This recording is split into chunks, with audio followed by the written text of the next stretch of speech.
Պարոն Ալեքսանյան, ընդդիմությունից հայտարարում են, քիչ առաջ նաև Հայկ Մամիջանյանը հայտարարեց, որ ԿՊ-ի հետ այսպես աշխատանքներ են տանում, բանակցություններ են տարվում, որպեսզի միանան իմպիչմենտի գործընթացին։ Արդյոք հնարավոր համարում եք, որ ԿՊ-ից կլինեն падգամավորներ, որոնք կմիանան Նիկոլ Փաշինյանին անվստահություն հայտնելու գործընթացին։ Այդ որ գործընթացներ են, որ Մամիջանյանեն կավատության գործով անցած մեկի եղբորը բերել են, ուզում են վարչապետի թեկնածու սարքեն։ Միքայել Աջապահյանի թեկնածու։ Հա,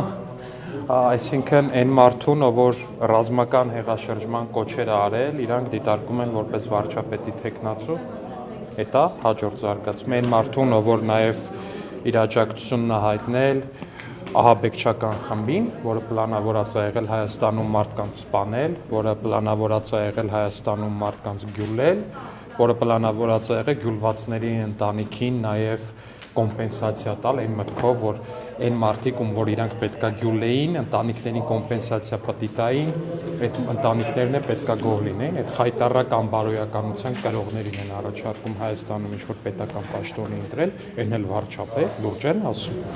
Դուք արտահերթը բացառում եք ընտրությունները։ Հա, իհարկե, դրա նախադրյալը ո՞րն է, որպես այդպեսի։ Ինչ նախադրյալ կա արտահերթ ընտրությունների, ես նման բան չեմ տեսնում առհասարակ։ Չմոռանաք հավանել տեսանյութը և բաժանորդագրվել Civic AM-ի YouTube-յան էջին։